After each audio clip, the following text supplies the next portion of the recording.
वो मंदिर जो केवल एक धार्मिक स्थल नहीं बल्कि रहस्य और विश्वास का केंद्र है, जहां नाथ योगियों की तपस्या, सम्राट पृथ्वीराज का आदर और सदियों पुराने चमत्कार इस भूमि को पवित्र बनाए हुए हैं। वो एक ही गोत्र के नाथा को गांव है, लेकिन इस देवी का इतना प्रकोप था कि मंदिर के अंदर नहीं घुस पाए।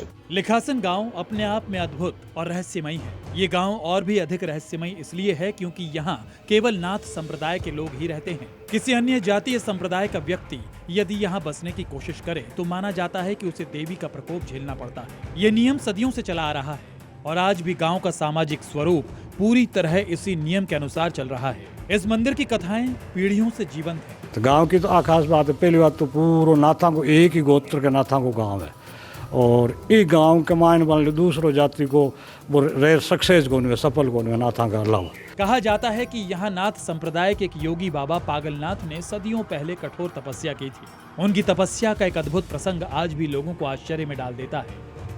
तप के दौरान बाबा अपना कमंडल जमीन पर नहीं रखना चाहते थे। तब उन्होंने अपनी सिद्धि का उपयोग किया और पास पड़ी एक सूखी टहनी को धरती में रोप दिया। अगली ही सुबह वह टहनी खेजड़ी के विशाल वृक्ष में बदल गई। गांव वाले आज भी कहते हैं कि ये खेजड़ी का वृक्ष जड़हीन है, मानो स्वयं प्रकृति ने तपस्वी के लिए इसे प्रकट किया। मंदिर की स्थापना जो यहाँ पागलनाथ जी महाराज की जो समाधि है उसमें तपस्या की थी। यहाँ कोई जोधरी नदी बहती थी, उस नदी में बाप जी ने कई सालों तक तपस्या की होगी और उसकी तपस्या पूर्ण होने के बाद में बाप जी ने ये मंदिर बनवाया। इसी स्थान पर बाबा पागलनाथ ने कोलकाता के काली मंदिर से दिव्य ज्योत लाकर लिखासन माता की स्थापना की। उसी क्षण से यह स्थान साधना और शक्ति का केंद्र बन गया। मंदिर में विराजमान देवी की मूर्ति काली माता के दुर्गा स्वरूप में है।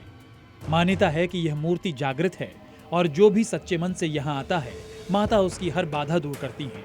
दिव्य ज्योत का स्थान इतना शक्तिशाली माना जाता है कि सदियों से साधक यहाँ आकर अपनी कठिन साधनाएं पूरी करते आ रहे हैं।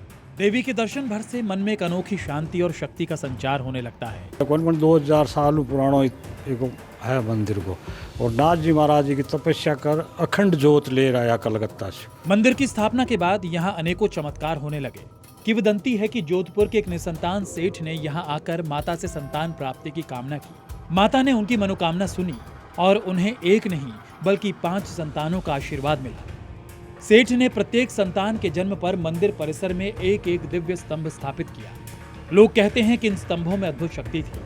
गांव पर आने वाली किसी भी आपदा के समय इन स्तंभों से आकाशवाणी होती थी, मानो देवी स्वयं अपने भक्तों को चेतावनी देती हूँ। यो जोधपुर का सेठ था तो वो नाथ जी महाराज की कृपाओं भी फायदो यो ना पुत्र हो वो भी लड़का हुआ जिया जिया तो बाहर देवड़ा चढ़ाई वो और फिर मंदिर की स्थापना कराई वो। ये चमत्कारिक परंपरा सालों तक जारी रही।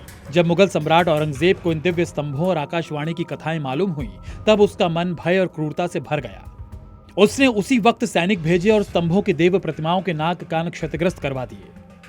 कहा जाता है कि देवी की मूर्तियां क्षतिग्रस्त होते ही आकाशवाणी बंद हो गई। लेकिन ये केवल चमत्कारों का अंत था, आस्था का नहीं, क्योंकि गांव के लोग मानते हैं कि देवी ने अपनी शक्ति को छुपा लिया है ताकि अपवित्र हाथों से ये मंदिर फिर आहत ना हो।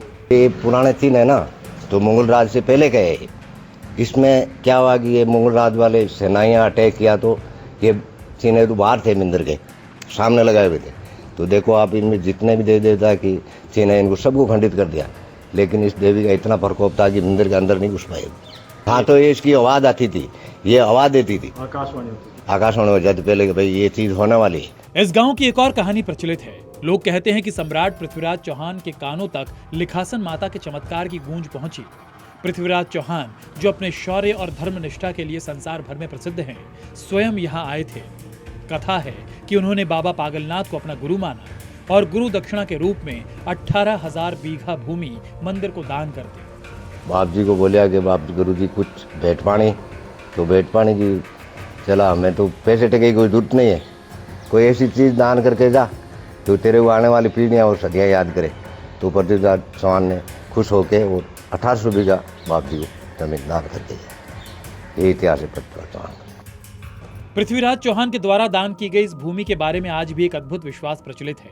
इस क्षेत्र में कभी चोरी नहीं होती और यदि कोई गलती से कंकड़ भी उठा ले जाए तो वो भी उसे वापस लौटाना पड़ता है। ग्रामीण कहते हैं कि यह भूमि स्वयं माता की है, किसी भी प्रकार का लोभ यहाँ टिक नहीं सकता। लोग कहते हैं कि सालों पहले तो इस मंदिर का प्रसाद भी इस गांव के बाहर के लोगों को नहीं दिया जाता था, लेकिन समय बीता और अब यह प्रसाद गांव के बाहर के लोगों को भी दिया जाने लगा है। लोगों का मानना है कि इस गांव पर लिखासन माता की असीम कृपा है। लिखासन माता की महिमा के कारण ही इस गांव का नाम लिखासन रखा गया है। अट्ठा की चीज़ भी ले जावा कि लोग कोशिश करी मना करने के बाद में, तो वो भी फलीभूत कोने में वापिस ही लिहार देनी पड़े। बोले कुछ भी चीज़ ले जाओ, पत्थर ले जाओ, तो पहले तो अट्ठा को बोला 18,000 के बारे में प्रसाद भी है ना, वितरण कौन होता। लिखासन माता के नवरात्रि महोत्सव में आस्था का सैलाब ऐसा उमड़ता है कि पूरा गांव देवी के रंग में डूब जाता है। नवरात्रों में इस मंदिर की रौनक देखने लायक होती है। 9 दिनों तक निरंतर पूजा, भजन, अनुष्ठान और अखंड ज्योत की दिव्यता पूरे वातावरण को अलौकिक बना देती है। हजारों श्रद्धालु दूर दूर से अपनी मुराद लेकर यहाँ आते हैं। हमारे को भी जो गले का ऑपरेशन हुआ था कैंसर का, सबसे बड़ा ये पहली पर्चा यही हुआ था और सबसे जोरदार हुआ था। लिखासन माता मंदिर, जहाँ इतिहास, रहस्य और चमत्कार एक हो जाते हैं। एक ऐसा धाम जहाँ चमत्कारों की प्रतिध्वनियां आज भी गूंजती हैं। यहाँ के हर एक कण में इतिहास की गाथा समाई हुई है।